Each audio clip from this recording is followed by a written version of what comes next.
পিনাকিদা ওনার ফলোয়ার্সের কারণে যদি উনি মীর জাফরকে এখন বীর হিসেবে তুলে ধরেন, এটা কিন্তু মানে ঠিক দেখাবে না, কারণ ওনার উপরেও কিন্তু আছে একজন সৃষ্টিকর্তা।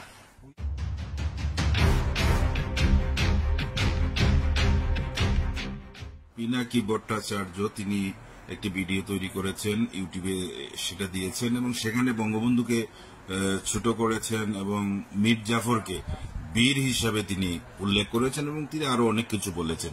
আসলে নবাব সিরাজউদ্দৌলার নবম রক্তধারা প্রজন্ম, আপনি হচ্ছেন নবাব জেদা আলী আব্বাসুদ্দৌলা, এই বক্তব্যটাকে আপনি কিভাবে দেখছেন? আমি দুইজন ইউটিউবারের ভিডিও আমি দেখে থাকি, এক হলেন ইলিয়াস হোসেন আর একজন পিনাকি ভট্টাচার্য। ইলিয়াস হোসেনের সাথে আমার পরিচিতি আছে, তবে কাজ করার সুযোগ হয়নি। উনি ব্যক্তিগতভাবে খুব সৎ মানুষ, এটা আমি মানে আমার হৃদয়ে হাত দিয়ে আমি বলছি, উনি নেহাতি খুব সৎ মানুষ।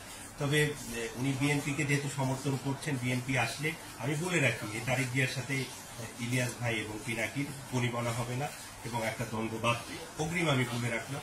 কারণ আমি যতটুকু জানি ইলিয়াস অনেক খাঁটি ছেলে এবং খুব সৎ ছেলে, দুর্নীতি সন্ত্রাস এগুলোকে কখনো প্রশ্রয় দেয় না, অনিয়মকে প্রশ্রয় দেয় না। এবং আমার সাথে ওনার সখ্যতা হয়েছিল, কিন্তু কাজ উনি করেননি। একটু অহংকারী আছেন ইলিয়াস ভাই, ক্ষমা নেবেন, কিন্তু মানে আমার কাছে মনে হয় আপনি সেরকম, কিন্তু আপনি ব্যক্তি হিসেবে আরো ভালো হতে পারেন, অহংকারটা বাদ দিয়ে। আর পিনাকি ভট্টাচার্যকে আমি চিনি না, তবে উনি অনেক কোয়ালিটি সম্পন্ন, ওনার কাজের মান অন্য লেভেলের। আমি ওনার ভিডিওগুলো দেখি বা ওনার লেখাগুলো আমি পড়ি। সচরাচর অন্যদের লেখা পড়ার আমার ধৈর্য হয় না, কিন্তু ওনার লেখা একেবারে শেষ পর্যন্ত না পড়লে কি হয় না, একরকম ওনার ভক্ত হয়ে গেছি আমি।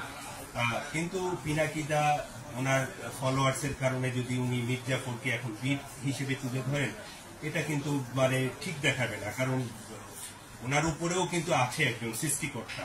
উনি যেটা বলেছেন যে মীর জাফর বর্গী থেকে বাংলার মানুষকে উদ্ধার করেছে তৎকালীন সময়, মোটেও নয়।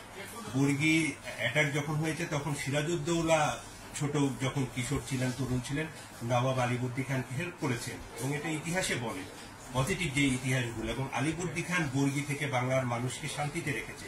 কিন্তু এই বর্গীর যখনই অ্যাটাক হতো, এই মীর জাফর মানে ওর হিসু চলে আসতো, ও কাপড়ে হিসু করে দিয়ে পালিয়ে যেত। তো ওই ভীতু লোককে উনি কিভাবে উনি বীর হিসেবে তুলে ধরেন? ওনার ব্যক্তিগতভাবে শেখ মুজিবুর রহমানকে ওনার পছন্দ হতে পারে, সেটা ভিন্ন বিষয়, কিন্তু মীর জাফর তো কখনো বীর হতে পারে না। এবং বর্গী থেকে সে মোটেও বাংলাকে রক্ষা করেনি। বর্গী থেকে 16 বছর বাংলাকে, বাংলার মানুষকে শান্তিতে রেখেছেন নবাব আলীবর্দী খান এবং সিরাজউদ্দৌলা। তখন তরুণ ছিলেন, নবাবকে হেল্প করেছেন, বর্গী মুক্ত রেখেছেন, এবং এটা হিন্দু ঐতিহাসিকরাও সেটা স্বীকার করে। তো আমি পিনাকিদার কাছে বিনয়ের সহিত অনুরোধ করছি যে আপনি জিনিসটাকে আশা করি সংশোধন করে নেবেন, যদি ভিডিওটা আপনি দেখে থাকেন। আর ফিউচারে আপনার সাথে আমার কাজ করার খুব আগ্রহ আছে।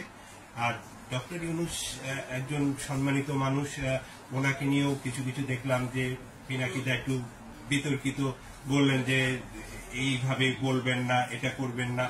ডক্টর ইউনূস অভিভাবক আমাদের, ওনার সাথে তো আমরা খবরদারি করতে পারি না। উনি যথেষ্ট বিনয়ী মানুষ, আমি মনে করি যে ওনার বিনয়ের কোনো কমতি নেই। ওনাকে শেখানোর আসলে আমাদের কিছু নেই। তবে হ্যাঁ, উপদেষ্টা মন্ডলী যেগুলো সিলেকশন হয়েছে সম্পূর্ণ এটা ওনার ইচ্ছাতে নয়, এখানে ইন্ডিয়ার কিছু প্রভাব আছে, সেটার কারণে হতে পারে। তো আশা করি পিনাকিদা পরবর্তীতে নবাব আলীবর্দী খান সিরাজউদ্দৌলার উপরে একটা ভিডিও করবেন এবং বাংলাদেশে আসলে ইনশাআল্লাহ ওনার সাথে আমি দেখা করব। এটা আমার ব্যক্তিগত পছন্দের মানুষ। দাদার জন্য অনেক শুভেচ্ছা।